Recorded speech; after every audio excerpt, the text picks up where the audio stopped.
దేవుని యొక్క నామంలో చదవబడిన 2 వాక్య భాగాల్లో, పాఠ్య భాగాల్లో శోధనలను జయించడానికి కావలసిన నిర్ధారణమైన విశ్వాసం. దేవుని గృహత్వంలో, దేవుని సేవలో మనం ఉన్నట్లయితే మన జీవితాలను పరిశోధించుకోవడానికి, పరీక్షించుకోవడానికి, పరిపూర్ణమైన ఆయన కృపలో మనం బలపడటానికి లూకాసు సువార్త 16వ అధ్యాయంలో రాయబడిన మాటలు, ప్రభు యొక్క కుమార్తెగా, కుమారుడుగా నీవు మన గృహస్థ జీవితంలో దేవునికి గృహమైన మన హృదయాన్ని దేవునికి ఎలాగ అర్పించాలి, ఈ గృహానికి తాకిడి ఎక్కువ అవుతున్నప్పుడు అందులో ఉన్న శోధనలు జయించడానికి పరిపూర్ణమైన భక్తి ప్రణాళికను ప్రభు నెరవేర్చాడు. రోమా పత్రికల్లో, పౌలు పత్రికల్లో ఈ విషయాన్ని స్పష్టంగా ప్రభు మాట్లాడినప్పుడు, ఈ దినపు ఆరాధనలో ఇవ్వబడిన అంశంలో వెళ్లే ముందు 1 కొరింథీ పత్రికలో ఉన్న ప్రత్యేకమైన విశిష్టతను ప్రభు తెలియపరిచాడు. ఈ 10వ అధ్యాయంలో శోధనతో పాటు నిలిచే విధానం దేవునిలో. మనం నిలవాలంటే ఏం చేయాలి, నిలకడగా ఉండాలంటే ఏం చేయాలి, మన జీవితాల్లో ప్రభువు చూపిస్తున్న కృపను గుర్తించుకోవడానికి, ఆయన కృపకు ఉన్న గొప్ప పరిణితిని గుర్తించుకోవడానికి, దేవుడు కృపగలవాడు, ఆయన కృప బాహుళ్యములో మనం ఎదగటానికి సులువైన మార్గం కాదు కానీ విశిష్టమైన మార్గాన్ని మన దేవుడు మన కొరకు ఏర్పాటు చేశాడని తెలియపరుచుకుంటూ 10వ అధ్యాయంలో 13వ వచనంకై వెళ్లే ముందు 12వ వచనం ఇలా రాయబడింది. తాను నిలుచున్నానని తలంచుకున్నవాడు పడకున్నట్లుగా జాగ్రత్తగా చూచుకున్నవాళ్ళను, ఎందుకంటే సాధారణంగా మనుషులకు కలుగు శోధన తప్ప మరి ఏదియో మీకు సంభవింపలేదు. దేవుడు నమ్మదగిన వాడు, మీరు సహింపగలంత కంటే ఎక్కువగా ఆయన మిమ్మల్ని శోధింపనీయుడు. అంతేకాదు, సహింపగలుటకు ఆయన శోధనతో కూడా తప్పించుకున్న మార్గాలు తెలియజేస్తాడు. తల వంచి ప్రార్థన చేసుకుందాం. మా దేవ, మా నోటి మాటలు, మా హృదయ ధ్యానం, మా తండ్రి, నీ దృష్టి అంగీకారమే ప్రభువా. నీ యొక్క శరీర రక్తంలో పాలు పొందబోతుండగా తండ్రి, నీతో పాటు మేము కూడా తండ్రి సహించి, భరించి, ఎదుర్కొని మా తండ్రి జయించుటకు శక్తివంతులవటానికి మీరు చూపించిన ఆ విజయ మార్గాన్ని బట్టి నీకు వందనాలు చెల్లిస్తున్నాం. మీరు మాకు ఇవ్వబడిన పనిలో తండ్రి మరి 2 యజమానులుగా గ్రహించలేము, కానీ ఒక్కడే మీరు మాకు యజమాని తండ్రి. ఒకడు దేవుడిని ప్రేమించేట్లుగా ప్రభువా, మా యొక్క రక్షకుడిగా మేము అంగీకరిస్తూ నాయన మీ యజమాని పద్ధతిలో మేము జీవించడానికి కృప చూపించమని ప్రార్థన చేస్తున్నాం. చేరిన సంఘాన్ని దర్శించండి. ఇచ్చిన బిడ్డలకు మీ ఆత్మ పూర్ణత అందించి నాయన మీ వాక్యం బలమైంది, శక్తి కలదే ప్రభువా, అది మేము గ్రహింపగల శక్తి మాకేమని ప్రార్థన చేస్తున్నాం. వింటున్న బిడ్డలందరికీ నా ప్రభు నీ సన్నిధిలో ఈ ఆదివారపు ఆరాధన బట్టి, ప్రపంచానికి ఎదురబోతున్న మహిమకర విషయాలను బట్టి అనేక మందిని మీరు మార్పు చెందటానికి చూపిస్తున్న నీ జాలను బట్టి నీకు వందనాలు చెల్లిస్తున్నాం. ఈ కరువు కాలంలో, కఠిన కాలంలో, ఈ శ్రమ కాలంలో శోధన జయించడానికి కావలసిన పరిపూర్ణమైన నీ యొక్క సన్నిధి, నీ వాక్యం మా తండ్రి. మీ యొక్క వెళుతున్నప్పుడు ఆయన ధనము గురించి, సిరి గురించి, దేవుని ధనం గురించి, దేవుని యజమానత్వం గురించి, ఈ లోకపు యజమానులుగా మీరు ఎలా ఉండాలి, మనం ఎలాగ ఉండాలి, యజమానులుగా దేవుని దర్శనాన్ని ఇక్కడ మనము ఆ ప్రదేశంలో ఒక ఉపమానం ప్రభువు తెలియపరిచాడు.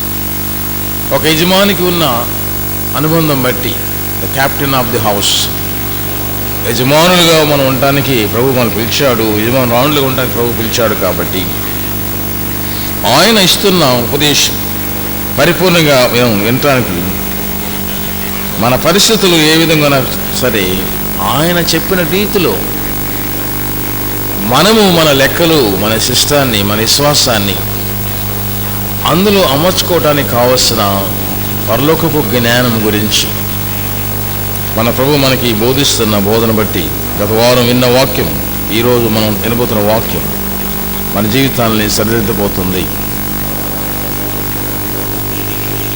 ఈ పౌలు భక్తుడు తన జీవితంలో పడిన బాధలు మరి అన్నిటికీ మరవలేడు. శ్రమ అనేది తన జీవితంలో సాధారణ స్థితికి, ఆయన జీవితంలో శ్రమ అనేది ఒక ఊపిరికి సంబంధించింది. శ్రమ అనేది ఎలాగుంటుందో అట్టి శ్రమలో నైపుణ్యతను పొందడానికి ఒక గణనీయమైన విశ్వాసాన్ని పొంది ఉన్నాడు. కొరింథీ పత్రికలో 10వ అధ్యాయంలో ఆయన తెలియపరుస్తున్న ఆ సంబోధన విశిష్టమైన తన యొక్క విశ్వాసానికి నాందిగా తెలియపరుచుకుంటున్నారు.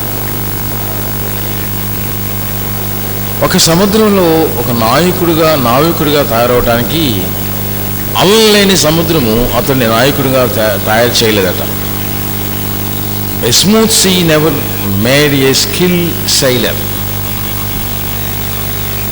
నావికుడిగా అతడు ప్రయాణం చేసినప్పుడు సాధారణపు నీటిలో ఆ యొక్క స్కిల్ నైపుణ్యత రాదు.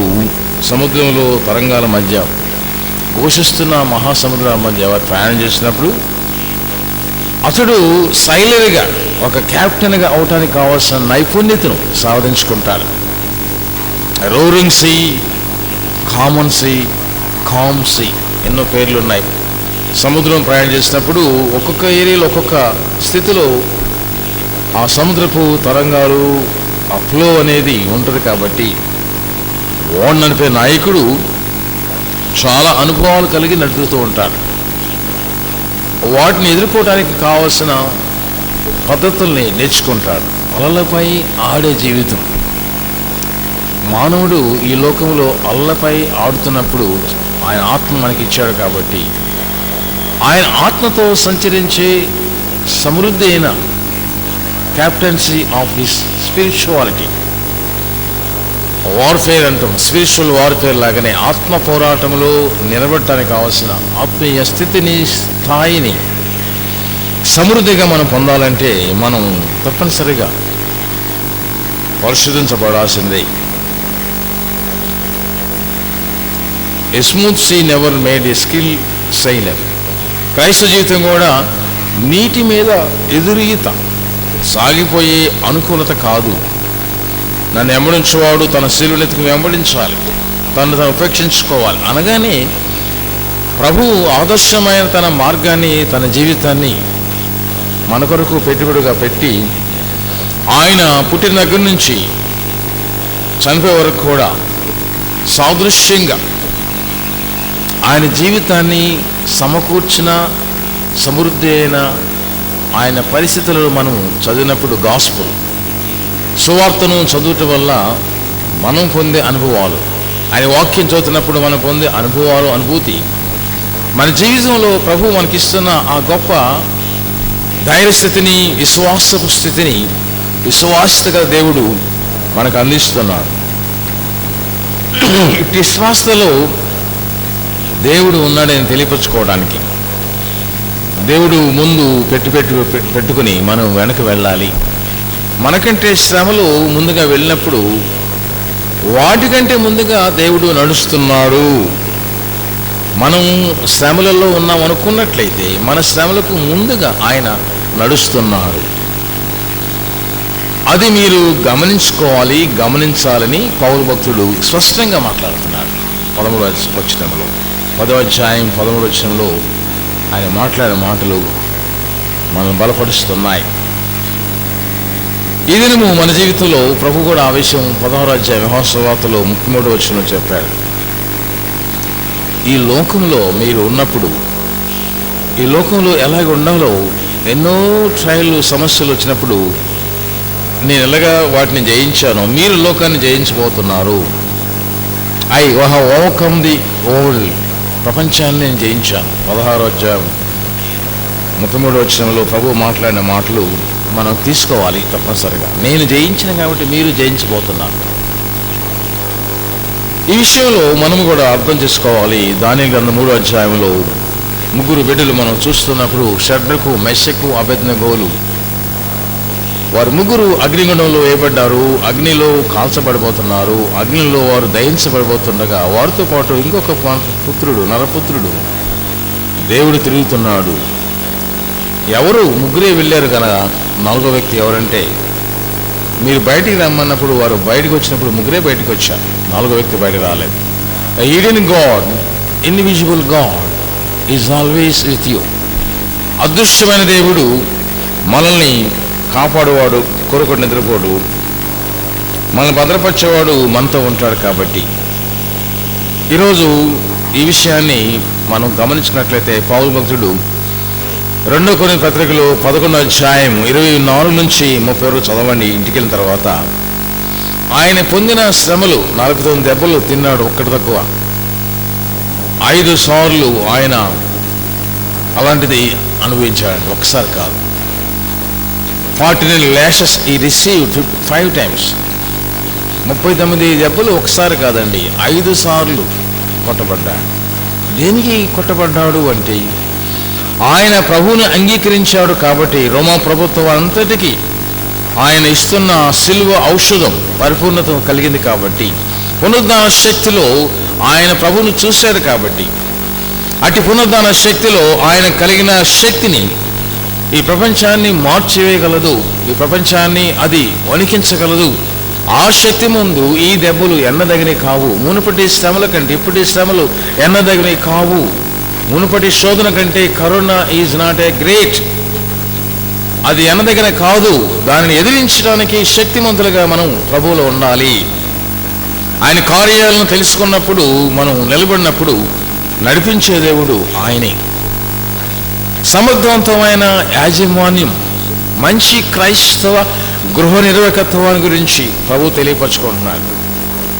Steward is going to steward of God. దేవుని యొక్క ప్రతినిధిగా నీవు ఈ లోకంలో ఉన్నప్పుడు నీ కొరకు ఆయన అర్పిస్తున్న ఆ విలువలు, ఆ యొక్క విశిష్టమైన తన సన్నిధి, తన స్నేహము, తన సహాయము, ఈ 3 అంశాలు ప్రతి వ్యక్తికి, ప్రతి శ్వాసకి ప్రభువు అంచున పెడుతున్నాడు. ఆ అంచున పెట్టినప్పుడు ప్రైజ్ గాడ్ అనేది నువ్వు రావాలి నుండి. రోమపత్రిక 34వ అధ్యాయము 34వ వచనం కూడా పౌలు చెప్తూ praise God for the sufferings. ఆయన నన్ను నడిపిస్తున్నాడు, నా జీవితంలో ఆయన హస్తం తోడుగా ఉంది. Hand of God is moving. ఆయన హస్తము నన్ను బలవంతం చేస్తుంది. ఆయన శరీరము, ఆయన రక్తంలో పాలు భావిస్తున్న మనకు కూడా ఈరోజు ఆయన హస్తము మనల్ని బలవంతం చేస్తుంది, పనిచేయమని, ముందుకు వెళ్ళమని. అందుకే ఆరాధన పెట్టాం దేవుని సన్నిధిలో. రోమర్స్ వస్తున్నప్పుడు వాటిని ఎదుర్కోవాల్సిన శక్తి నీకు నాకు ఉన్నది. సాతాను పంపిస్తూ ఉంటాడు, గుడికి వెళ్ళవకండి, కరోనా వస్తుంది, గుడిలో కూర్చుంటే మీకు అన్ని బాధలు వస్తాయి, గుడి ప్రాంతానికి వెళ్ళొద్దు దయచేసి, మీకు అంటువ్యాధి వస్తుందని చెప్పి ఎంతమందినో ఆపాడు. ఇప్పుడు చాలామంది ఆపాడు. అయినప్పటికీ ప్రార్థనా శక్తితో మీరు దేవుని సన్నిధికి వచ్చారు కాబట్టి మిమ్మల్ని అభినందిస్తున్నాం. ప్రైజ్ గాడ్, హల్లెలూయా. మీ అందరికీ నిండు వందనాలు. ప్రభు సన్నిధిలో విజయాన్ని మనం చూస్తున్నాం. కీర్తనకారుడి విషయంలో నేను ఎప్పుడు సన్నతిస్తాను, నా దేవుడిని కీర్తిస్తాను, కొనియాడతాను. నా దేవుడు నాతో ఉన్నాడు, శ్రమలో నా దేవుడు నన్ను నడిపించాడు. ఆ శ్రమ అనేది నేను ఆనందంగా ఎంచుకుంటున్నాను, శోధనగా ఎంచుకోవట్లేదు. శ్రమ అనేది నా జీవితానికి ఒక జీవ సత్తువ. నా ఎగ్జిస్టెన్స్ని నడిపించడానికి, నన్ను నిలబెట్టడానికి నా క్రైటీరియాలో నాకున్న అన్ని అంశాల కంటే ఆయన వాక్యమే నన్ను బ్రతికించింది. ఆయన హస్తమే నన్ను నడిపిస్తుంది. దక్షిణ హస్తము, యజ్ర నెహెమీయాలు పాడుతుంటారు, కుడి హస్తము, దక్షిణ హస్తము, దయగల హస్తము, ప్రేమగల హస్తము, కరుణగల హస్తము. వారు డిఫరెంట్ డైమెన్షన్లో ఆయన హస్తం గురించి పొగుడుతూ ఉంటారు. ఆయన హస్తాలు చాలా ఎక్కువ ఉన్నాయి మానవలోకానికి. అవన్నీ కూడా నీ కొరకు ఆయన ఇస్తూనే ఉంటారు. ఆయన చెయ్యి చాపి నిన్ను ఆదుకుంటాడు. పరలోకంలో ఉన్న దేవుడు భూలోకంలో ఉన్న మానవుని ఎలా ఆదుకుంటాడు అంటే ఆదుకున్నాడు అంటారు. ఆయన చెయ్యి నన్ను తాకింది అంటుంటారు. నన్ను సవరించింది, నా మెడను, నా దేహాన్ని, నా ముఖాన్ని సవరించాడు నన్ను. ఎందుకు దిగులు పడుతున్నావు? ధైర్యంగా ఉండు. జాషువా 1వ అధ్యాయంలో దిగులు పడకు, భయపడకు, నేను నీకు తోడు అన్నాను. 1వ అధ్యాయం 9వ వచనంలో యు గో హెడ్. అబ్రహాం దేవుడు, ఇస్సాకు దేవుడు, యాకోబు దేవుడు నీకు తోడు ఉన్నాడు. మోషే నీకు లేకపోవచ్చు, అహరోనులు నీకు లేకపోవచ్చు, వారిని కన్న తల్లులు చనిపోవచ్చు, మీ తండ్రి నిన్ను చనిపోవచ్చు, కానీ నేను నిన్ను నడిపిస్తాను. నువ్వు వెళ్ళు, గో ఫ్రంట్, వెళ్ళే జీవితము, సాగే జీవితం. మొదటి పేతురు పత్రికలో 4వ అధ్యాయం 12-13 వచనాల్లో కూడా ఈ విషయాన్ని దేవుడు మహిమ పొందటానికి, ఆయన మహిమను మనకు చూపించడానికి ఆ మహాశ్రమలు ఎన్నుకున్నాడు మన కొరకు. మనం కూడా అందులో భాగస్వాం.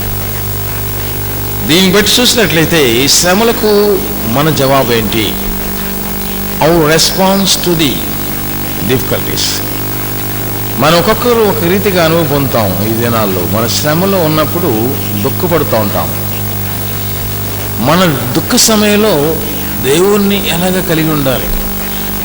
ఆయనను ఆశ్రయించువారు ఎన్నటికీ సిగ్గుపడరు. యెహోవా నమ్ముకున్నవాడు, ఎవరు నమ్ముకున్నా కూడా ఆయన నమ్ముకోవాలి. గుర్రాలను బట్టి రథాలను బట్టి ఆశ్రయించవద్దు. మనమైతే మన దేవుని బట్టి ఆశ్రయించుతాం. ప్రభునందు మనలా చెప్తున్నాను, ఆనందించండి.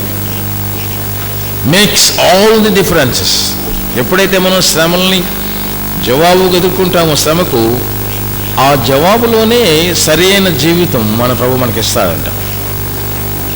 ఈ శ్రమ కనబడుతుంది, దానిని చూసినప్పుడు దానికి జవాబు ఎలాగ పొందబోతున్నావు?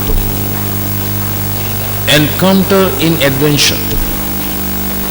దేవుని యొక్క సాహస క్రియలు చేయడానికి 118వ కీర్తనలో దావీదు రాస్తుంటాడు, నన్ను ఎన్నుకుంది దేవుడు అంటే గొప్ప కార్యాలు చేయటమే కాకుండా వేరే శూర కార్యాలను తెలియచేసి దాన్ని జరిగించడానికే ఆయన నన్ను ఎంచుకున్నాడు.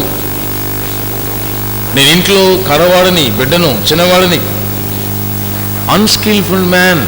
కానీ నన్ను దేవుడు ఆయన గొప్ప విలువైన వాడుగా నన్ను తయారు చేశాడు. గొలియాతు చూసినప్పుడు నా శ్రమ నా ముగింపు అనుకున్నా, కానీ నా బిగింపు, నా మొదటి స్థానము నా దేవుడిచ్చిన యుద్ధం యెహోవాదని చెప్పినప్పుడే నేను జయించాను. The battlefield belongs to only him. ఆయనకి చెందింది యుద్ధం, మంద కాదు. ఆ గొప్ప విశ్వాసం ఈరోజు దిస్ టూ విల్ పాస్. మనం ఏం చేయాలంటే, చాలామంది ఫిజిషియన్స్ చెప్తుంటారు బాగా ఎక్సర్సైజ్ చేయాలి, డాక్టర్స్ రోజు ఎలాగా నీవు చేయాలని చెప్తుంటారు. అది చేస్తున్నాం. అదే స్థాయిలో ప్రభువు చెప్పేది ఏంటంటే, you must drill over your Bible. వాక్యాన్ని ఎప్పుడైతే నువ్వు చదువుతూ ఆ వాక్యాన్ని ఎప్పుడైతే హృదయంలోకి చేర్చుకుంటున్నావో, లూదియా ఆమె హృదయంలోకి వెళ్ళింది కాబట్టి ఆమె దేవుని కొరకు విస్తారమైన పంటను కోయగలిగింది, సువార్త పంటని. ప్రపంచానికి ఎంతోమంది వ్యాపారులు ఉన్నారు, చాలా గృహాలు ఉన్నాయి, అనేక మందిని ప్రభువు పిలవలేదు. లూదియా హృదయంలో ఉన్న స్థిరత్వాన్ని, నమ్మకత్వాన్ని, ఆమెలో ఏర్పాటు చేయబడిన ఆ యొక్క సీడ్ ఆఫ్ లైఫ్, ఆమె హృదయాన్ని ప్రభువు ఏర్పాటు చేసుకున్నాడు క్షేత్రంగా. అందుకే పాట పాటించారు మన ప్రియులు చెప్తున్నారుగా, హృదయం నుండి తలుపు యేసు నిలిచి ఉన్నాడు. నిలవాలంటే ఆయన కలవాలి. ఆయన మనలో నిలిచి ఉండాలంటే మనల్ని కలవాల్సిందే, తప్పదు. Shake hands. ఆయనతో పాటు సహవాసం చేయడానికి మనము చెయ్యి ఆయనకి అందించాలంతే. పేతురు మునిగిపోతున్నాడు. అయ్యా మునిగిపోతున్నాను, అయ్యా మునిగిపోతున్నాను అనుకుంటాను. చేయెత్తాడు. ప్రభు అతన్ని పక్కనే ఉన్నాడు. నీటిని చూశాడు. నీటి మీద ఆయన భయాందోళన చెందాడు. నీటిలో జీవించే వ్యక్తి పేతురు, గ్రేట్ ఫిషర్మ్యాన్. ఆయన మత్స్యకారులో గొప్పవాడు, విలువద్ది గలవాడు, నైపుణ్యం గలవాడే. మునిగిపోతే నైపుణ్యం లేని వాళ్ళు ఇంకెంతమంది మునిగిపోతారు? క్రైస్తవ జీవితంలో కూడా మనం ఒక మెట్టుకు వచ్చాం ఆల్రెడీ. ఈ మెట్టు నుంచి కిందకు జారిపోకుండా ఉండటానికి తగు జాగ్రత్తలు తీసుకోవాలి. విశ్వాసే పడిపోకుండా ఉండటానికి తీసుకోవాల్సిన జాగ్రత్తలు ఏంటి? ఈరోజు విశ్వాసాన్ని కాపాడుకున్నాను, నా పనిని తుదముట్టించాను, నా కొరకు జీవగరటం ఉంచాడు యేసయ్య. అదేమి కాదు, మీరు కూడా పొందుతారు. తిమోతి, ఈ విషయాలు నువ్వు జాగ్రత్తగా చూసుకో. హెచ్చరికల్లో ప్రధాన హెచ్చరిక అది. మన ప్రభు కూడా మనకిస్తున్న హెచ్చరిక ఇదే. ముందు మీరు శోధించబడతారు, నో డౌట్.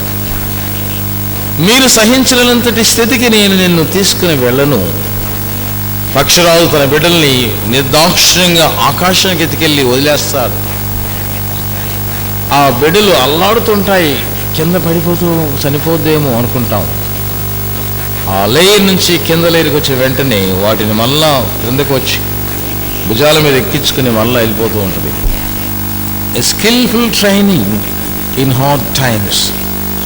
కష్టకాలం నీవు నేను నేర్చుకోవాల్సిన ఫ్లయింగ్ జోన్. ఆయన మన కొరకు అందిస్తున్న ఆ కోణం అతి గొప్పదండి. అది నువ్వు పొందినప్పుడు నీ జీవితంలో వచ్చే ఆనందం, నీలో ఉన్న సమృద్ధి ఎంత గొప్పదో, ఎంత గొప్పదో. దేవుని ప్రేమ ఎంత గొప్పదో, దేవుడు ఎంత గొప్పవాడు. మంచి దేవుడు, మంచి దేవుడు, మంచి దేవుడు, దేవుడు నాకు. Oh God is good, oh God is good, oh God is good to for me. నీకు నాకు మంచి దేవుడు అని రావడానికి ఎంత టైం పట్టుద్దో, చాలా టైం పట్టుద్ది మంచి దేవుడు అని చెప్పడానికి. ఒక్కొక్క జీవితంలో ఆ మంచి ఏంటో మీరు చూసినప్పుడే మీకు అర్థమవుతుంది. అందుకే దేవుని సన్నిధిలో దిస్ టూ విల్ పాస్. ఏంటది? శ్రమ కూడా మీ ముందు దాడుతూ వెళ్ళాలి. ఐగుప్తు దేశంలో తెగుళ్ళు దాడుతూ వెళ్ళినప్పుడే దేవుడు మహిమ పొందాడు. ఈరోజు నీ కొరకు ఆయన నీ ముందు, నీ వాకిట్లో ఆయన నిలబడ్డాడు. అది నమ్ముతున్నావా? రోమపత్రిక 8వ అధ్యాయం 28వ వచనం కూడా అక్కడ పౌలు చాలా విస్తారంగా విషయాన్ని తెలియపరుచుకుంటారు. దేవుని కృపలో నీవు ఉన్నట్లయితే ఈ దిన ముందు నిన్ను అడిగే ప్రశ్న ఏంటంటే, నీవు నాయకుడిగా కావడానికి, నీవు కెప్టెన్గా మారాలంటే రోరింగ్ సీ డెఫినెట్లీ నీడెడ్. సముద్రంలో యాత్రికులుగా ఎలోకపు సముద్రంలో ప్రయాణం చేసిన మన జీవితంలో ఆ తుఫాన్ ఉంటుంది. జాన్ ఎఫ్ కెనడీ గారి సతీమణి చెప్పిన మాట ఏంటంటే, 93 సంవత్సరాలు ఇప్పటికీ ఆమె బతికే ఉంది. ఆమె కుమారులు, యజమాని, బిడ్డలందరినీ వరుసగా చంపేశారు, అయిపోయింది. ఎవరు మిగల, వంశోద్ధరులు ఎవరు లేరు. కానీ ఎందుకు బతుకుతున్నావు, నువ్వు జీవించాల్సిన అవసరం ఏంది అని అన్నప్పుడు ఆమె చక్కని సాదృశ్యం చెప్పగలిగింది. I believe my Lord, I trust in my Lord. శ్రమలో నా దేవుడు నేను చూశాను, ఇప్పుడు చూస్తున్నాను. ఆకాశంలో తుఫాన్లు వచ్చినప్పుడు, ఆ ఆకాశం తుఫాన్లు, ఆ మేఘాల పైకి పక్షిరాజు వెళ్ళి ఫ్లయింగ్ జోన్ ఏర్పాటు చేసుకుంటాయి. తుఫాన్లు వస్తాయి, పోతాయి. వాటికి పై భాగంలో ఆయన నన్ను ఉంచాడు. నేను అందుకే జీవిస్తున్నానని సాక్ష్యం చెప్పగలిగింది. దేవుని సన్నిధిలో ఈరోజు పరిశోధన చేయబడటానికి నీవు ఉన్నట్లయితే, అసలు మిత్స్ అబౌట్ టెంప్టేషన్స్, శోధన అనేది ఎక్కడుంది అసలు, దానిని మనము ఒక చిన్న ఉదాహరణగా తీసుకున్నట్లయితే, లేకపోతే కల్పిత గాథగా అని అనుకున్నట్లయితే, లేకపోతే అది వాస్తవం కాదు, మిత్ అనుకుంటే కాదు. శ్రమ గురించి దేవుడు వాస్తవాలను తెలియపరుస్తూ ఉన్నారు. మనకు పొందే శ్రమలు వాస్తవాలు, అవి అవాస్తవాలు కాదు. వాటిని ఎదిరించడానికి, వాటిని జయించడానికి ప్రభు చూపించిన వాగ్దానం ఏమైంది? ఆ విషయంలో చూసినట్లయితే విసిగిపోతాం, చాలాసార్లు సోలిపోతాం. చాలా మంచి భక్తుడు, సోలిపోకు మనస. మరి జీసస్ కాల్స్ వినిచి సాధించిన యజమానుడు రాశాడు, సోలిపోకు మనస. అలసిపోయినప్పుడు, సొలసినప్పుడు సోలిపోతాం. అందుకని ఈ మనసుకి చెప్పే మాట ఏంటంటే, ఓ మనసా, నీవు ఆడవద్దు, పడిపోవద్దు, రెండు. దేవుని నిరీక్షించు. దావీదు చెప్తున్నాడు 46వ సంకీర్తనలో, దేవుడు నాకు ఆశ్రయము, దుర్గమై అన్నాడు. 20వ అధ్యాయం, ఆపత్కాల ముందు ఆయన నాకు ఉత్తరం ఇస్తాడు. 21వ అధ్యాయం, 25వ అధ్యాయం, 18వ అధ్యాయం, యెహోవా నాకు శైలము, కోట, కొండ. నా దేవుడు నన్ను నడిపిస్తాడు. నా శత్రువులు నన్ను చుట్టి నాకేం భయం లేదు. నా శత్రువులు నన్ను చుట్టినను, నరకపు పాశములరిక. అను వరదవలే భక్తిహీనులు పొల్లిన వదలక నన్ను ఎడబాయని దేవా యెహోవా నా కొలమా యథార్థమైనది మార్గం పరిపూర్ణమైనది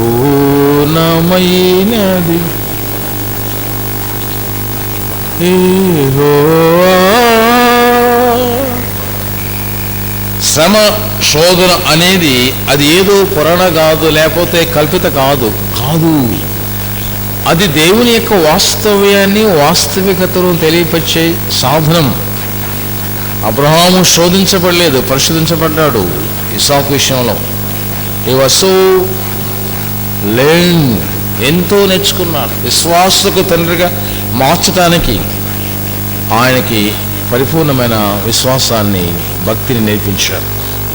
దేవుని సన్నిధిలో ఈ శోధన అనేది మనం అర్థం చేసుకోవడానికి 3 ప్రాముఖ్యమైన స్టెప్స్ని బైబిల్లో మనం చూడబోతున్నాం. నిజమైన వాస్తవికతను మన వాక్యం బైబిల్ బోధిస్తుంది. శోధనలు ఎలా ఉంటాయి, ఆ పరిశోధన అనేది ఎలాగ ఉండబోతుంది, ఆ టెంప్టేషన్స్లో మనం ఎలాంటి స్థితిని కలిగి ఉండాలో అనుకున్నప్పుడు మొట్టమొదటి ప్రభు మనకు తెలియపరుచుకున్నది, I'm being tempted because I did something wrong. ఎందుకు దేవుడు నన్ను పరిశోధిస్తున్నాడు అంటే, నేను పాపం చేశాను కాబట్టి, నేను పాపం పుట్టాను కాబట్టి, నేను పాప జీవితంలో పెరిగాను కాబట్టి నా ప్రభువు నన్ను అలాగా వాడుకుంటున్నాడు అని అన్న మాటలు బైబిల్లో లేకపోలేదు. యోబు గ్రంథం 8వ అధ్యాయంలో ఆయన స్నేహితులు నీవు ఇలాగ మాట్లాడుతున్నారు. 1 నుంచి 8 వచనం చదవండి. ఇంటికి వెళ్ళిన తర్వాత, మనము నిన్నటి వారమే, మనకు ఏమీ తెలియదు, భూమి మీద మన దినములు నేడవలే ఉన్నవి అని చెప్తున్నారు. ఈ విషయాన్ని యోబు ఎన్కౌంటర్ చేశాడు 9వ అధ్యాయంలో. 8వ అధ్యాయంలో స్నేహితులు మాట్లాడుతున్నాడు, ఇది నీకు తగిందే, నీవు బలహీనుడువు, నీవు ఉండటానికి చాలా కారణాలు ఉన్నాయి, ఈ శ్రమ పొందడానికి ఎన్నో కారణాలు నీకు ఉన్నాయి, మూలాలు ఉన్నాయి, కాబట్టి అందుకే నీకు శ్రమ వచ్చింది. నీ బిడ్డలు చనిపోయారు, ఆస్తి పోయింది, నీవు రోగశ్రీగా తయారయ్యి కుష్ఠవ్యాధి నిన్ను అవతరించింది నీలో. ఇవన్నీ కారణాలు వెతికితే something is wrong with you. అప్పుడు 9వ అధ్యాయంలో యోబు గ్రంథం మనం గమనిస్తే 9వ అధ్యాయం అప్పుడు యోబు మాట్లాడుతున్నారు. అప్పుడు యోబు ఎలాగో ప్రత్యుత్తరం ఇచ్చాను, వాస్తవమే ఆ సంగతి అంతే ఎరుగుదును, నరుడు దేవుని సిగెట్లు నిర్దోషగును. ఎట్లా నిర్దోష అవుతాడు? దోషం లేకున్నప్పుడు దేవుడు నిర్దోష చేస్తాడు. కాబట్టి ఈ విషయాన్ని మనము ప్రశ్నించుకుందాం. I'm being tempted because I did something wrong. నేనేదో తప్పు చేశాను కాబట్టి ప్రభు నన్ను ఈ శోధన తీసుకొచ్చాడు అని అనుకుంటావు. అది నిజంగా వాస్తవం కాదు. దేవుడి ప్రణాళికలో ఆయన ఏర్పాటు చేసుకున్న సాధనం, సాతాను ఎదుట పందెం వేసి, సాతాను పందెం వేసినప్పుడు యోబును దేవుడు వాడుకున్నాడు. ఈరోజు నీ మీద పెట్టుబడి పెట్టిన ప్రభు అని యేసు స్వామి నీ రక్షకుడుగా నువ్వు ఆయన అంగీకరించావు కాబట్టి నిన్ను ఆయన కూడా సర్టిఫై చేయబోతున్నాడు. Certainly he will give he certification. ఇదిగో ఇతడు తగిన యోధుడు, రాళ్ళు నా జీవితంలో, నమ్మకమైన శిష్యుడు, నమ్మకమైన జీవితం నా బిడ్డలు పొంది ఉన్నారు. నిజమైన వాస్తవం ఏంటంటే, ట్రూత్ ఏంటంటే, ఎవ్రీబడి గెట్స్ టెంప్టెడ్. ప్రతి ఒక్కరూ కూడా శోధనలో వెళ్ళవలసింది. దాన్ని ఎంతగా మనం చెప్పుకున్నామంటే, మనం మొదటి అధ్యాయాలకు వెళ్ళినప్పుడు మనకు తెలుసు. మొదటి అధ్యాయం 4 అధ్యాయాల నుంచి లూకా సువార్తలో 4వ అధ్యాయం ప్రభువు టెంప్ట్ చేయబడ్డాడు, ఆదాములు పరిశోధించబడ్డారు. 3వ అధ్యాయం 6వ వచనంలో ఈవెన్ జీసస్ ఎక్స్పీరియన్స్ టెంప్టేషన్. లూకా సువార్త 4వ అధ్యాయం చూస్తాం, 1 నుంచి 11 వచనాలు. 3 శోధనలు ఆయన ఎదుర్కొన్నాడు. హెబ్రీ గ్రంథకర్త చక్కగా 4వ అధ్యాయం 15లో మాట్లాడు. We will take more about the later. ఏంటంటే ఆయన ఎలాగ మనల్ని శోధనల నుండి బయటపడేస్తాడు. టెంప్టేషన్స్ వచ్చినప్పుడు దానిలో మనం నిలబడినప్పుడు పాపం చేయకుండా ఉండటానికి, not sinning to tempt, simple tempted, చిన్న చిన్న శోధనలు కూడా పాపానికి గురవుతాం. అప్పుడు తట్టుకోవడానికి నిర్ధారణ చేయబడాలి. యోసేపు వాస్ టెంప్టెడ్ బై ఎనీథింగ్. ఆయన యవన కాలం ముందు యోసేపుని పరిశోధించాడు దేవుడు. తన యవన కాలాన్ని, యవనాన్ని దేవుని కొరకు వాడుకోవటానికి he was so purified, he was so disciplined. ఆయన తనకు తాను దేవుని కొరకు నిలబడ్డ వ్యక్తిగా మనం చూస్తాం. యూదులకు, ప్రపంచానికి ప్రిన్స్ ఆఫ్ ఈజిప్ట్ మారటానికి ప్రిన్స్ ఆఫ్ టెంప్టేషన్స్ కావాలి. శోధనతో పాటు పరిశోధన ఎంతగా ఎదిగిందంటే జైల్లో, ఇంటిలో, ఒంటిలో, బిడ్డల్లో, తల్లిదండ్రుల్లో, అన్నదమ్ముల్లో, ఈమెను ఫేతఫరింట్లో ఆమె దగ్గర కూడా సాతాను పొంచి ఉన్నాడు. అటు వాటిలో కూడా ఖరారు చేయబడిన నిజమైన నిజ సాక్షి, సత్య సువార్తను ప్రకటించే ప్రతి ఒక్కరు కూడా సత్యాన్ని సంఖ్యలు వేయకుండా, సత్యాన్ని తిరిగి సాతానికి సంఖ్యలు వేసే, అసత్యాన్ని ఓడించే విశ్వాస యోధులుగా ఉండాలని. అందుకే మీరు ప్రయాసపడుతున్న స్త్రీలు, మీరు ప్రయాసపడుతున్న పురుషులు, యజమానులు, మీ యజమానత్వం మీకు తగ్గదు. మీరు ఎప్పుడు ప్రయాసపడుతున్నప్పుడు ఆ ప్రయాసాన్ని దేవుడు వ్యర్థం చేయడు. ఇదిన ముందు అలాంటి రెస్పాన్స్ మనం తీసుకోవడానికి మనము బాధ్యత కలిగి ఉన్నాం. అందుకే మన బాధ్యత, శ్రమలో మన బాధ్యతలు ఏంటి? బాధలు ఉంటాయి, కానీ మన బాధ్యతలు ఏమైనాయి? మన రెస్పాన్స్ ఏమైంది? రెండవ ప్రాముఖ్యమైన మెట్టు, ఈ శోధన లేకపోతే శ్రమలు అనేది కట్టుకథ కాదని, అవి ఎలాగ మనం తెలుసుకోవాలంటే, నేను తట్టుకోలేను ప్రభువా అంటూ ఉంటాం. I can't resist temptations. నేను ఓర్చుకోలేను, నా వల్ల కాదు, నా జీవితంలో ఇదే చివరిది, ముగింపు, నేను ఓడిపోతున్నాను, నా జీవితంలో పడిపోయాను అని అన్న సమయంలో ఆయన నిన్ను విడువడు, ఎడబాయడు, నీకు తోడైన దేవుడు. ఆస్కర్ వైల్డ్ అనే వ్యక్తి, ఫేమస్ మ్యాన్, ఆయన మాట్లాడుతూ ఒక చక్కని స్టేట్మెంట్ ఇవ్వగలిగారు. ఏంటంటే, I can resist everything except temptation. I can resist everything, నేను ఏదైనా తట్టుకోగలను, చేయగలను, కానీ శోధన మాత్రం నేను నా వల్ల కాదు. I can resist everything except temptations. శోధన జయించడానికి నా వల్ల కావట్లేదు, నేను ఆ విషయంలో నేను చాలా దిగజారిన స్థితిలో ఉన్నానని పెద్ద వ్యవస్థకున్న పెద్ద గృహ యజమానుడు, కోట్లాదికి అధిపతి, కొన్ని కంపెనీస్కి మంచి ఆ స్థిరమైన ప్రపంచంలో ఒక మంచి మార్కెట్ ఇచ్చే గృహ యజమానుడే, అతడు చెప్పేది ఏంటంటే, నేను ఏదైనా తట్టుకోగలను కానీ శోధన తట్టుకోలేను ప్రభువా. ఈరోజు నీవు కూడా చాలా పెద్ద కంపెనీస్కి బాస్గా ఉంటావు. మీ ఇంట్లో నువ్వే బాస్.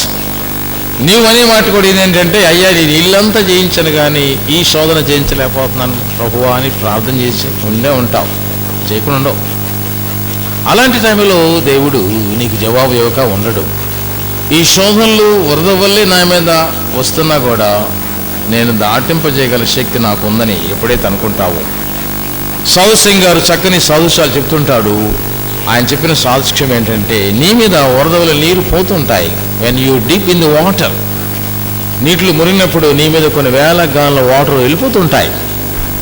అలాగే క్రీస్తులో నువ్వు మునిగినప్పుడు నీ మీద అన్నీ వెళ్ళిపోతుంటాయి, అసలు నువ్వేం చూడవు. మనదేంటి? ఆనందమయ పరలోకమందు మన ప్రయాణము యాత్రికుల ప్రయాణం కాబట్టి, మన జీవం యేసుతో కూడా మన ప్రభు మనకి ఇచ్చాడు కాబట్టి, ఐ కెన్ రెసిస్ట్ అనే మాట నీవు అనాలి ఈరోజు. ఎస్ లార్డ్, ప్రభువా నేను తట్టుకోగలను, నేను జీవించగలను, నా వల్ల అవుతుంది అని నువ్వు చెప్పడానికి సంసిద్ధత కలిగి ఉండవలసిన సమయం ఇది. అది జారిపోకుండా మనం చూసుకోవాల్సిన సమయం ఇది. దానిని చేపట్టుకుని ప్రయాణం. అందుకని విశ్వాసము చేయబోని వాక్యమనే ఖడ్గము ధరించి ప్రయాణం చేస్తాం. దేవుని ప్రేమ యువజనమా చక్కని పాట మాకు నేర్పుతుంటారు.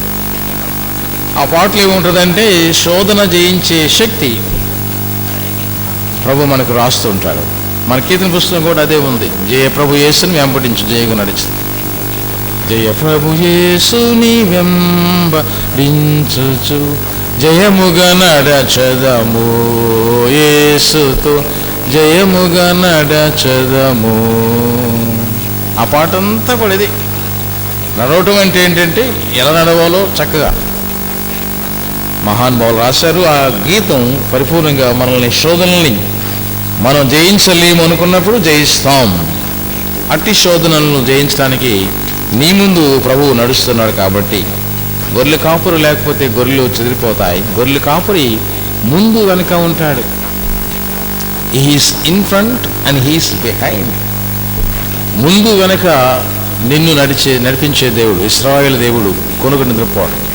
పగలు మేఘస్తంభం, రాత్రి అగ్నిస్తంభాన్ని దిక్చూచిగా ఇచ్చాడే ఆ దినాల్లో. Even today the cloud of pillar of witness, ఇంత గొప్ప మేఘ సాక్షి సమూహంగా నీ మీద ఆవరిస్తున్న ఈ సమయంలో కూడా ఏముంటుంది మేఘంలో? మేఘాలకి ఏం చెప్పాడు దేవుడు? మేఘాలకి నీరంతా మోసుకొని ఎక్కడ నీవు ఇవ్వాలనుకుంటే అక్కడ ఇచ్చాయి. వర్షపాతం చూడండి, వర్షం కురవటం బ్లెస్సింగ్. ఈరోజు గుంటూరు సిటీలో వర్షపాతం కురవటం బట్టి గ్రౌండ్ లెవెల్ వాటర్ బాగా పెరిగి ఎప్పుడు ఎంతటి స్థాయికి వచ్చేసాయి. ఆకాశములు మేఘములు ఆయన మహిమను వివరిస్తున్నాయి. అవి ఆయన మహిమను సూచిస్తున్నాయి. మన కొరకు వర్షము ఆశీర్వాదంగా ప్రభు దించాడు. కాబట్టి వాటిని కొలిశాడు హెబ్రీ భక్తుడు. ఇంత మేఘం, గొప్ప సాక్షి సమూహం. యు ఆల్ క్లౌడ్స్ ఆఫ్ ప్రిల్లర్స్, మీరందరూ మేఘాలే. ఈ మేఘాలు ఏం చేస్తాయి?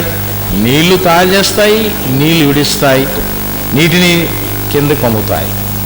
మీ డ్యూటీ కూడా అదే. నా డ్యూటీ ఏంటంటే you must fill the spirit of holy spirit. పరిశుద్ధాత్మ వరము జలము జల్లటానికి మిమ్మల్ని చేశాడు. ఎవాంజలిస్టులుగా, కాపులుగా, నాయకులుగా మీరు వెళ్ళి స్ప్రింకిల్ చేయండి.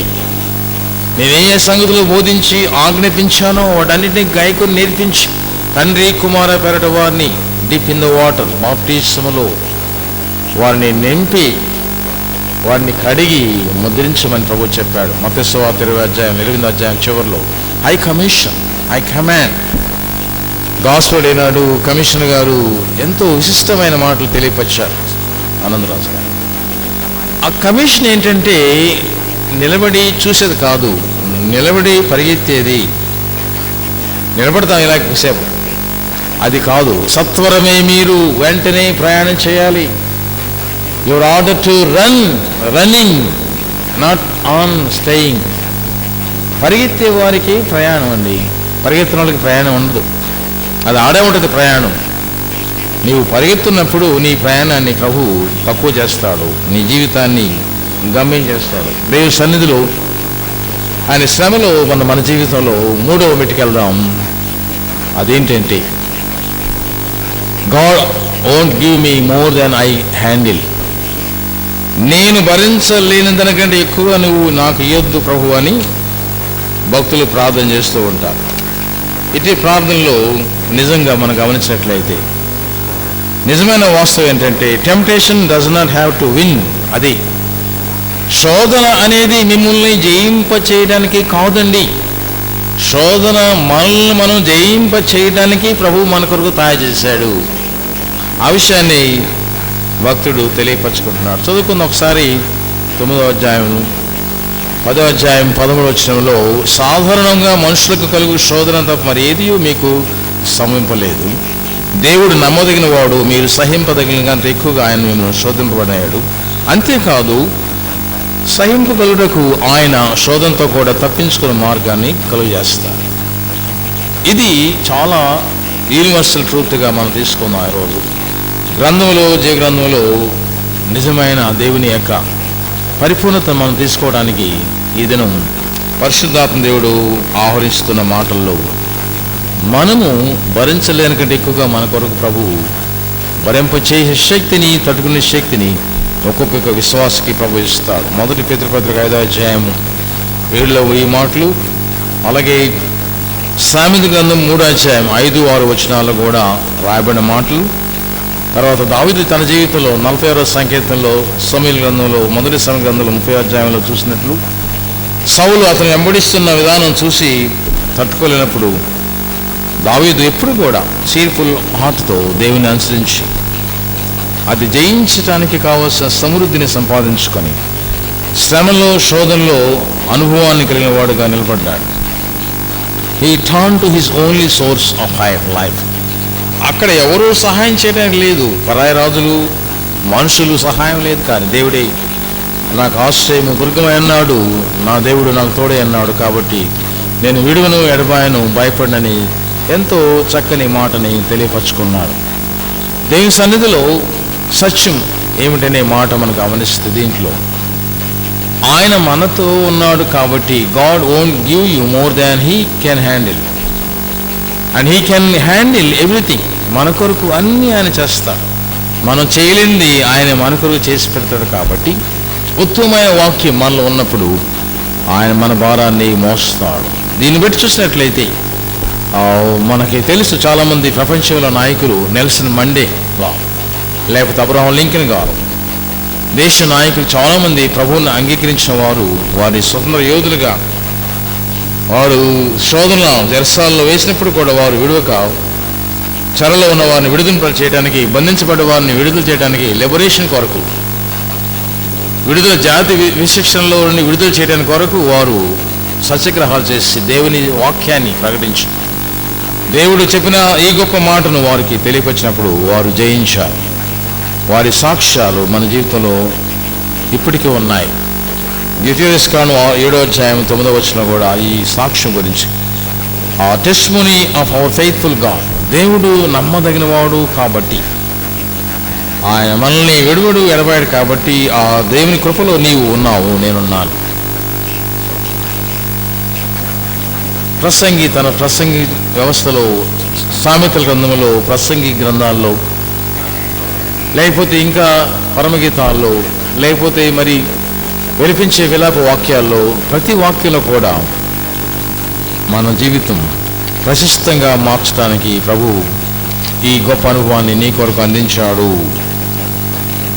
దేవుని సన్నిధిలో మనం పిలబడ్డాం. 2 తెస్సలోనికీయుల పత్రికలో 3వ అధ్యాయం 3వ వచనం కూడా పౌలు ఈ విషయం మాట్లాడుతుంటాడు. పిలిచిన వాడు నమ్మదగిన వాడు కాబట్టి, హెబ్రీ గ్రంథకర్త మాట్లాడే మాటలో ఈ విషయంలో ఆయన నమ్మదగిన వాడు కాబట్టి మనల్ని పిలిచి వాడుకుంటున్నాడు.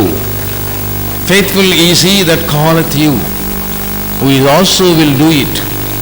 మనకు మన పక్షంగా ఆయన వ్యాజ్యమాడి గెలిపిస్తాడు. ఎన్నో అదృష్ట స్వరూపమైన దేవుని సాక్ష్యాలు బైబిల్లో ఉన్నాయి. ఎస్తేరు గ్రంథం అంతా అదే సాక్ష్యం. రాజు యొక్క హస్తాన్ని వంచి ఖడ్గాన్ని లేకుండా కరుణ చూపించి ఇశ్రాయేలు విమోచన కొరకు ప్రార్థించి, if I perish I perish, నేను నశించదను పర్వాలేదు, కానీ నా దేవుని యొక్క వాక్యము, నా దేవుని ప్రజలు నశించకూడదని వేరే త్యాగ రత్నావళి మహిమగల దేవుని నామంలో ప్రార్థించి, మొకరించి, కన్నీరు ప్రార్థన చేసి, ఉపవాస ప్రార్థన చేసి, ఎన్నో దినాలు వ్రత ప్రార్థన చేసి ఎదుర్కొంది సాతాను శోధనని. జయించిన జయశాలి దేవుడు ఆమెను వాడుకున్నాడు. Temples, kings court shaken by the power of God. ఆస్థానము దేవుని ఆస్థానం ముందు పనికిరాదు. ఈ మానవుల యొక్క ఆస్థానాన్ని వంచి వణికించిన దేవుని శక్తి ఎస్తేరు గ్రంథం. పౌలు జీవితం కూడా, నీ జీవితం కూడా అలాగే తయారు చేస్తాడు దేవుడు. నీవు ప్రార్థించినప్పుడు నీకు చేయాల్సింది తప్పకుండా దేవుడు చేయగలడు. ఆయన విజయాన్ని ఇచ్చిన దేవుడు విశ్వాసంతో విజయం నీకు అందిస్తున్నాడు. లోతుగా గారు ఈ విషయం మాట్లాడుతుంటాడు. Faith will works always. క్రియలు విశ్వాసం మృతమని యాకోబు చెబుతున్నాడు.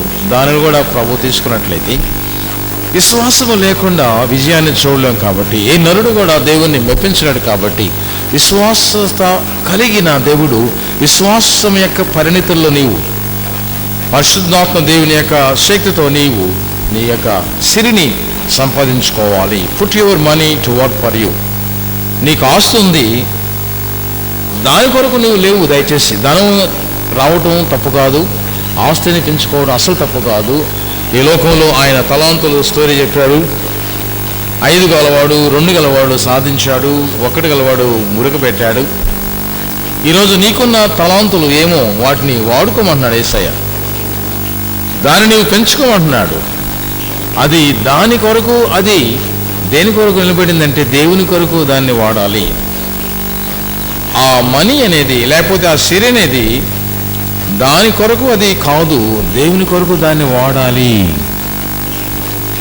కోల్గేట్ కంపెనీ వారు వాడుతున్న ఇంకా 100 రెట్లు ఆస్తిని సంపాదించారు. ఒక చిన్న సాక్ష్యములో దేవుడు ఆ కంపెనీని కోట్లకి పంపించాడు. దేవుని కృపలో నీవు money is not your tool, but my faith is your tool. విశ్వాసం అనే ఆ పరికరాన్ని నీ ముందు ప్రభు పెట్టాడు, వాడుకోవాల్సింది. మనీ గురించి వేరే ఆలోచన చెప్పొద్దు, కానీ మనీ కంటే కూడా, సిరి కంటే కూడా దేవుని సిరి నీలో ఏముంది దానిని తీసుకోవడానికే ఈ దినమందు ఈ గృహనికర్తకు ఆ లెక్కలు ప్రభు తెలియపరుచుకున్నాడు. ఆ గృహనికర్తని యొక్క లక్షణాలు ప్రభు చూపించాడు. అతడు చాలా తెలివిగా ప్రవర్తించాడు. యజమానుడు అనుకుంటున్నాడంట, ఇతని గురించి నేను ఆలోచిస్తున్నాను, ఏం చేయబోతున్నాడు, ఇతనికి నేను లెక్క చేయాలన్నప్పుడు వెంటనే అతడు చాలా తెలివిగా తన సహోదరులను, తన కింద వారికి ఆర్డర్ ఇచ్చేసి ఆయన గొప్ప శక్తిని సాధించుకోవడానికి తన యొక్క కెప్టెన్సీని సాధించినట్టుగా రాయబడింది. అనేక సిరి వలన అనేక మందిని సంపాదించినప్పుడు దేవుని సిరిలో నీవు ఉన్నట్లయితే నీవు ఎంతమందిని సంపాదిస్తావు ఈరోజు? అతడు కేవలము ఈ చీటి రాసి తక్కువ ద్రవము, నూనె, గోధుమ పిండి ఇవన్నీ ఉదాహరణ చూస్తే బైబిల్లో అవన్నీ సంబోధించబడ్డాయి. ఈ ఉపమానాలన్నీ కూడా ప్రభు మన కొరకు చెప్పాడు. మొదటి ఉదాహరణ గమనిస్తే ఆ సేవకుడు వెళ్ళిపోయి ఈ విధంగా చెబుతున్నాడు, నేను కష్టపడలేను, చేయలేను, భిక్షమెత్తలేను, కాబట్టి నా దేవుడు నాకు ఇచ్చి తెలివితో నేను చేయబోతున్నానని చెప్పి తన కిందన దాసులు రుణస్థుల్లో ఒకరిని పిలిచి, నీవు నా యజమానికి ఎంత ఇవ్వాలంటే మొదటివాడు అడిగాడు 100 మణుగుల నూనె, అంటే 50 రాసుకో. ఇంకొకరు పిలిచి ఎంత ఇవ్వాలంటే 100 తుముల గోధుమలు, దాన్ని 50 రాసుకో. 100 హ్యాస్ బికమ్ 50. ఎలియా కాలంలో నూనె, గుడ్ల పిండి ఆగిపోలేదు, నీరు తగ్గలేదు. అక్కడ కూడా ఆయన సాదృశ్యంగా అప్పము తయారు చేయించాడు. మొదట అప్పాన్ని తీసుకొచ్చేయమన్నాడు. నీరు, ఆహారం, ఈ రెండు కూడా ప్రభువు మన రొట్టెకు ద్రాక్షసానికి సాదృశ్యంగా. నీవు చేయడానికి తప్పులు చేశావు, కానీ దేవుడు దాన్ని క్షమించి నిన్ను ఆయన సన్నిధిలోకి ఆహ్వానిస్తున్నాడు. ప్రభుత్వ సంస్కారంలో ఆయన మనకిస్తున్న ఆహ్వానం అదే. మన పాప జీవితం నుండి పరిపూర్ణత పొందడానికి మనం యజమానులకి లోబడాలి. 2 యజమానుల కింద ఒక దాసుడు పనిచేయలేడు. కాబట్టి ఏ సేవకుడు 2 యజమానుల కింద పనిచేయలేడు, కానీ ఒకరిని దేశిస్తాడు, ఒక ప్రేమిస్తాడు.